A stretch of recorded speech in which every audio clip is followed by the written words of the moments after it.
right, it is 25 minutes before 11 o'clock. The show is called Legally Yours, but we do have a caller already calling in wanting to speak to the host of your show. John B. Fuller is an attorney at the law firm of Fuller & Fuller right here in Ocala. The other Fuller is his beautiful wife, Janet, and he does the show specifically for the purposes you're about to hear because we have a caller already on the line, and it is to answer questions from callers. So let me give the phone number, say good morning to John, and then we'll go to the calls. The phone number is the WOCA Climate Control Source Hotline, 622-9622. If you're out of the area, 352 is the area code. So 352-622-WOCA. Good morning, John. How you doing? Good morning, Larry. How are you? Good. Wow, what a busy day today. Just one after another. So well, that's hopefully it's that way for you too. That's good. Well, yeah, we've been real busy the last couple of weeks, so that's a blessing, and we appreciate all our listeners and callers. So we'll be happy to try to answer their legal questions or discuss issues of importance that deal with the legal system. And the gentleman on the phone, I believe he called toward the end of the last segment, and he's back on the phone. I asked him to call back in 5 minutes, so he's there. Let's make him wait no longer. Yes. Good morning. You're on the air with John Fuller. Good morning, Mr. Fuller. This is Doug. Good morning, sir. How are you? Oh, pretty good. And my problem is I have a hedge along one side of my property, and the neighbor on the other side of the property moved out of state about a couple of years ago or something like that. And so a lawn service shows up every once in a while to mow the lawn. And the one that showed up about a month ago used a string trimmer along the property line next to the hedge. There was no need to whatsoever or whatever. Anyways, he came about 2.5 feet over the property line and tore the bark off some of the trees in the hedge. And so I got a hold of a lawyer on it, and we agreed that the lawyer would write a letter and send it to him, telling him what the problem was and that he'd be responsible if there were damage and all this kind of stuff. And I asked the lawyer firm to send a copy of the letter to the mortgage company. He said he couldn't do it because it was against the law. Is that correct? I think when you have a controversy that involves two people, to the extent that you involve a third party, there is a risk that might be considered a tortious or malicious interference with a separate business relationship. The fact that they may have damaged to it. Was it your mortgage company that you wanted him to send it to, or No, the neighbor's mortgage company. Yeah, that I would be reluctant to do because it really has no relevancy to the controversy, and to the extent that it might cause or create a disadvantageous relationship between him and a third party, you could potentially have some exposure there for civil damages that you wouldn't otherwise have. You do have a viable cause of action for the damage done to your hedge, and if it causes the hedge to die and that affects your underlying property value, you could have other damages other than just the cost for replacing the hedge. I had a somewhat similar case on a much larger scale a few years ago, where I represented a thoroughbred horse farm owner who had put the fence and a hedge of cedar trees well back from his property line. And it was very important to have this border of cedar trees, which were 10, 12 feet tall and very thick, because it insulated and protected the young thoroughbred foals from the traffic that was going by on the highway, and it formed a visual barrier so that if they were running, they would be less inclined to accidentally run into the fence. And the county road department sent a guy with one of these big tractors with a sideway trimmer. It's a bush hog turned at 90 degrees. And my client went down and told him that his hedge was at least 10, 12 feet set back from the right-of-way of the road. And the employee disregarded him and went in and cut the limbs of the cedar trees all the way back to the trunk. Oh, man. And so we hired a landscape architect and a real estate appraiser and an arborist. and they put together a damage package. And of course, we then had an equine veterinarian to testify as to the deleterious effect that would have on the thoroughbred foals that were normally kept in that thing. Make a long story short, we ended up with a settlement in it that was far beyond simply what was the value of the cedar hedge. So sometimes you don't realize what the full extent of your damages are until you look at it. This was a commercial thoroughbred farm, and obviously that was a different scenario than just a backyard hedge, perhaps. But I wouldn't recommend writing a letter or sending a copy of the letter to the other party's mortgage company. But I do think that you have a viable cause of action. I hope that's helped with your question. Well, there's a couple other points here. I have found in the past or whatever that the mortgage company is responsible for the lawn services that come by and work on the lawn, that it's not the man listed on the property or whatever. Well, does the individual own the property or the mortgage company? Ordinarily, it's the property owner who's responsible for upkeep, not the mortgage company, unless it's in foreclosure and they have taken over possession and they now have title to it. If you learn of that, it may change the situation. But you have a lawyer. You've consulted with the lawyer. Presumably, he has looked into all of those issues. And if you have questions specifically as to why he did not recommend doing that, he may know things that are beyond the scope of what this call-in show could do. And so it would seem logical that you could either give him a call on the phone or sit down and talk with him, since you've paid him to specifically address this issue and to know all of the various issues, facts, and nuances that might be involved. Mm-hmm. And just one other question. Could I send a copy of that letter myself to the mortgage company? Well, again, I would, before you do that, I would ask the lawyer who you've paid, who's given you advice not to do that. I would ask him to advise you as to what repercussions you might have. It's just not a feasible thing to get an opinion in a call-in show like this that would be meaningful to answer every conceivable scenario. So I'm reluctant to advise you or to give any specific recommendation, especially when you have a lawyer representing you. I think that is very good, and I commend you for not trying to do things on your own. Many people do, and they fail to do something, or they do something they shouldn't. But now you have a situation where you've been advised that that's not a good idea. Apparently you did not ask him, or he did not share with you why it was not a good idea. So I would explore that with him and have a full understanding of what the repercussions would be as to why he recommended not doing that. I can certainly think of one or two that we've already talked about as to why that's not appropriate. But obviously you have other questions, and I think that's the kind of thing that should be addressed with the individual who's handling the matter and knows all the details with great specific. I appreciate your help. Yeah, thank you, sir. I appreciate you calling in. Good luck, and I hope things get worked out to your satisfaction. Thank you again, and have a good day. You too, sir. Thanks for calling. Bye.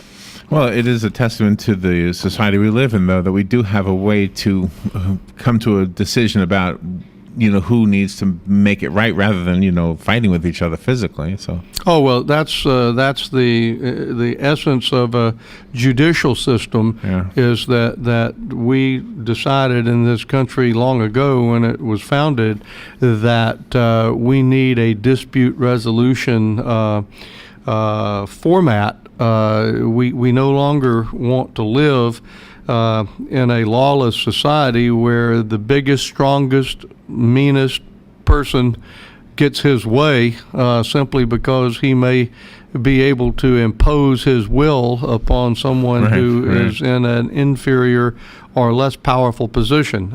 And so it is much better to solve disputes even though the legal system isn't perfect. Going out and having a duel like they did hundreds of years ago has its own downside risk, I suspect. I would say. Especially if the other guy's a better duelist. The phone number, if you'd like to call in and speak to John, is 622-9622. That's the WOCA Climate Control Source Hotline.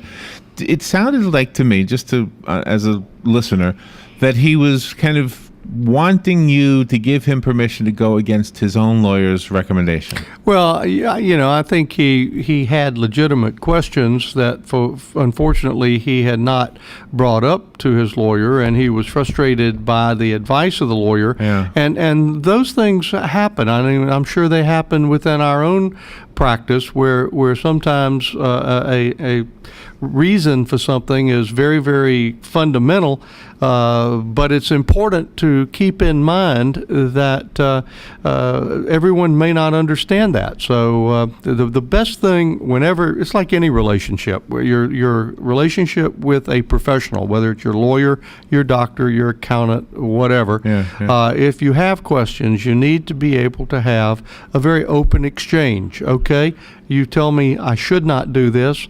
What is the reason for that? Right. And some people go to the doctor and he says, "Here, take the red pill 3 times a day for 10 days." And they go take the red pill 3 times a day. They have no idea what the red pill is or why they're giving it to them or what the side effects are. Then there are other people who will say, "I want to know what the name is. I want to know what the side effects are." So we just all have different levels of interest and curiosity about what we're doing. But I think I would be reluctant to just start sending copies of letters concerning controversies to unrelated third parties. The mortgage company has a lien on the property for having loaned the money to the property owner to buy it. They have a contractual relationship with each other. And there is a cause of action that if you tortiously or maliciously interfere with the contractual relationship between another person and a third party, and your interference or actions cause them damages with that third party, then you can be held financially responsible for that. So that's probably why he was being advised not to do that. Right. When we have a situation where, like, let's say we've had a minor infraction, like a traffic ticket, and then we miss our court date, are we now subject to a worse penalty? We didn't go to court? Okay. Yes. So you could actually... if you have a court date and you fail to appear, there can be very substantial consequences for that. They can issue what's called a capias for your arrest for failure to appear. They can charge you with a separate offense of failure to appear. The very best thing, if you inadvertently fail to appear at a court date, the very first thing, if you're not represented by an attorney, the very first thing you need to do is you need to call the clerk's office. You need to call the judge's judicial assistant. You need to file a written response. You need to ask for an immediate hearing if there is a legitimate reason, like you were ill or you were at the hospital or you were in a doctor's office or what have you. You need to get copies of the record or copies of a letter that explains. And if it was just the human frailty of "I simply forgot," that may not please the judge very much, but the quicker you address the problem, admit culpability that you just overslept or you forgot it, or if there are other more substantive explanations, judges are human, and if you show them that you're doing the best you can, that you made a human mistake, or it was caused by circumstances beyond your control, then I think they will be more than open to resolving the issue. If you have a pattern of not showing up for court hearings, or if you go in there with an attitude that you don't respect the court and you don't take the initiative to explain that you didn't appear, you may be stopped for another offense, and they show a capias for your arrest for failure to appear, and they will arrest you on that, and you will not be able to post bond until you go before court and have a hearing. So you may end up spending some time in jail. So obviously, like most problems, if you find yourself in that situation, take the initiative. Contact the courts. Contact the clerk. Explain it. Write a letter. File it with the clerk. Get a hearing. Go there as soon as you can. Get it taken care of. And make your explanation. Make your apology for inconveniencing the court. The judges, all of our judges, have hundreds of cases on their dockets, and they have a duty, and they're supervised by the Florida Supreme Court to see how quickly they move cases through the system. And if they fail to move cases through the system, then they get.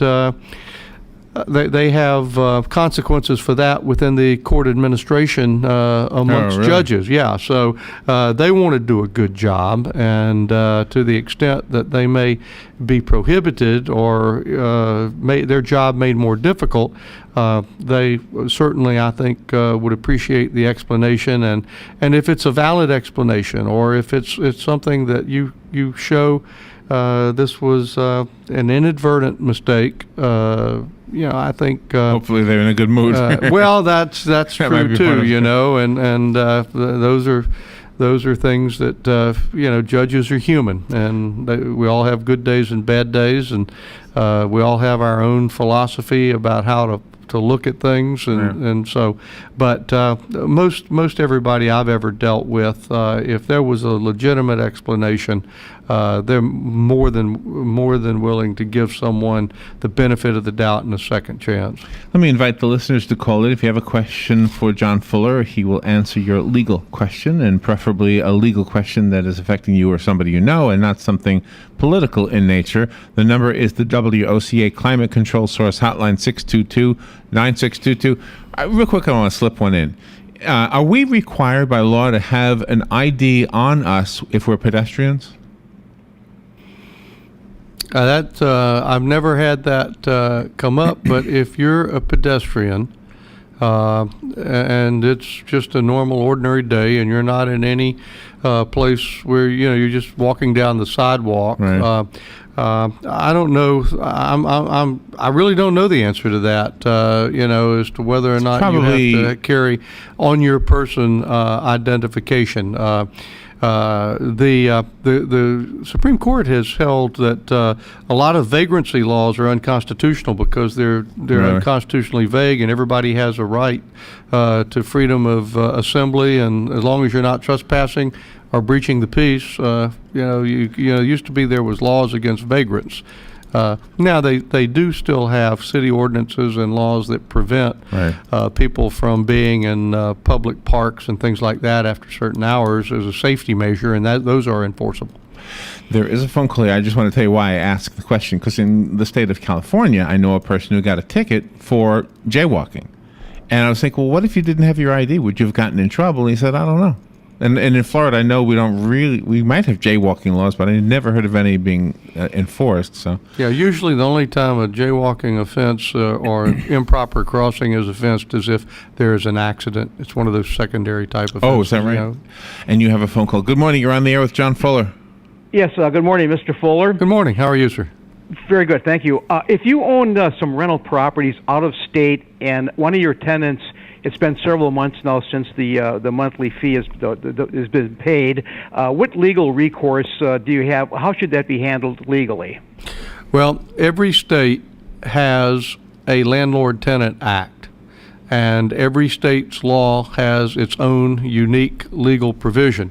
So if your property that you own and that you are renting or leasing, you need to know what the Landlord-Tenant Act of that particular state says. And there are different landlord-tenant acts for residential property, at least in Florida, versus commercial property. And if a tenant is delinquent, violates the terms of the lease, fails to make payment, then there are different remedies that you can use to either enforce the payment, eviction, retake the property, or all of the above. But you would need to look at the specific law in the state where the property is located, because that's going to control what your remedies are as a landlord. You have to follow certain due process requirements, even though you own it, and even though they may not have paid the rent. You just cannot go in there and bodily grab them and throw them out. You have to give them notice. You have to have. They are still entitled to due process, and so I would encourage you to call a lawyer in the city where the property is located, send him a copy of your lease agreement, and ask him to assist you in recovering the property and collecting your back rent. Yeah, do you think a contract of, let's say that the lease is for a year contract, that they would probably be able to stay at least a year before they get removed? No, not if they're not paying the rent under Florida law. They would not be able to, no. And I would imagine that most other states are similar. You know, that kind of comes into the category that you shouldn't be allowed to get something for nothing. And you own the property, they have a contract, you agreed to provide them possession of that property, and they agreed to pay you a monthly compensation in the way of rent on whatever else they agreed to do in the terms of the contract. If they fail to do that, you don't have to wait a year. You're entitled to retake the property, if the property is released, that could be a defense or mitigation of their duty to pay you the balance of the rent due under the lease. But if you have a one-year lease and they're supposed to pay you X amount of dollars per month, they default on it in the second or third month, technically you can sue them for the unpaid rent for the remainder of the lease term. But if in the interim, if you release the property and you're not damaging, you don't get to double dip. That's under Florida law. Under Florida law, let's say that it gets down to a point where the people are going to be removed by the sheriff or whoever does it. Are you liable for an expense on that, or how does that work out? Well, you certainly do have to pay the cost of filing the lawsuit. You have to pay the cost to a process server to serve the summons on them. When you go to court and you assume you prevail and you get a judgment and they still don't leave, then you have to go and apply to the court to get what is called a writ of possession. And then you take that writ and you deliver it to the sheriff's office, and the sheriff then goes to your rental place and physically removes them, and you have to pay the sheriff for doing that. The judge can give you a judgment against them for the amount of your unpaid rent plus your court costs, which would include the things that I just said, and you would get a judgment against them. Then you could, if they had any asset that was not judgment proof, you could go levy on that asset with a writ of execution and have that asset sold to pay you for your out-of-pocket court costs. Okay. Well, thank you very much. My pleasure. Thank you for taking the time to call. It's always a pleasure. I wonder how many people actually had that situation. It's probably more than we realize. Yeah, with hard times, most people don't really want to pursue all of that. They just want to get them out, get the property, get it back up, and try to get it rented. So they make business decisions as to what they want to pursue in the way of how much you want to invest in the old cliche of putting good money after bad. It went quick, I'll tell you. Are we done? Boy, that was fast. I enjoyed that, Larry. I know. John, how do we get a hold of you? Okay, our office number is 352-547-4292. Our toll-free number is 855-534-2565. Our law firm name is Fuller & Fuller. We handle litigation matters and Social Security disability matters. And if you have a legal problem and we can help you, please call. We have offices in Ocala and the Villages. And be sure to call us here at WOCA if you need that information repeated. Or Robin makes it easy. Usually, if you go on WOCA.com and go to the guest list, you'll see John's name right under his show name, Legally Yours. You'll see all of that contact information there. John, thank you. Good. Thank you, Larry, and good. thanks to all our callers. We'll be right back.